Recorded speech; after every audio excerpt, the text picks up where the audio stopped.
राजकुमारी नहीं मिली, उसका कक्ष खाली पड़ा था, तो उसकी छाती पर तो जैसे कोई विषधर सांप सा लौट गया। उसका चेहरा क्रोध और निराशा से विकृत हो गया। पूरे महल में कोने कोने में राजकुमारी की तलाश की गई। हर नौकर चाकर से पूछताछ की गई, पर वह कहीं नहीं मिली। मिलती भी तो कैसे, जब वह वहां थी ही नहीं। निराश, हताश और क्रोधित राजा जयपाल अपनी योजना विफल होती देख हाथ मलता रह गया और गुस्से में दहाड़ने लगा। दूसरी तरफ चलते चलते भूखी प्यासी राजकुमारी तारा जब बुरी तरह थक गई, उसके पैरों में छाले पड़ गए और शरीर में शक्ति शेष न रही, तो पास ही कल कल करती बहती हुई दिखाई दे रही एक स्वच्छ निर्मल नदी के किनारे एक घने वृक्ष की छाया में थोड़ी देर विश्राम करने के लिए बैठ गई।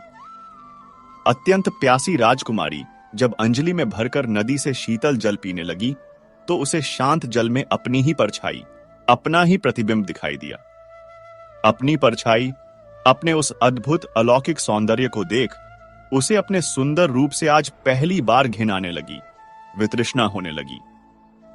उसने मन ही मन सोचा, ऐसा रूप, ऐसा सौंदर्य किस काम का, जिसे देख अपने ही जन्मदाता पिता हैवान बन जाएं, जिसके कारण मुझे आज यह सब दुख भोगना पड़ रहा है। अगर मैं कुरूप बदसूरत पैदा हुई होती, तो शायद मुझे आज यह भयानक दिन ना देखना पड़ता और मैं अपनी मां के साथ एक सामान्य जीवन जी सकती।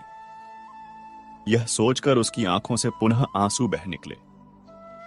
टूटी हुई आत्मा, घायल मन और थके मांदे निढाल शरीर के साथ राजकुमारी वहीं नदी किनारे उस पेड़ के नीचे अनिश्चित भविष्य की चिंता में डूबी बैठी रही।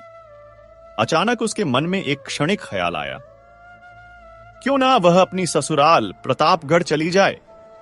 अपने पति राजकुमार अभिमन्यु और ससुर राजा धर्मपाल के चरणों में गिरकर अपनी सारी व्यथा कह सुनाए और उनसे न्याय और संरक्षण की भीख मांगे। फिर दूसरे ही पल वह सोचने लगी, किस मुंह से उन्हें यह सब घिनौनी बातें बताऊंगी और क्यों वह मेरा यकीन करेंगे। कौन विश्वास करेगा कि एक पिता अपनी ही बेटी के साथ ऐसा कर सकता है।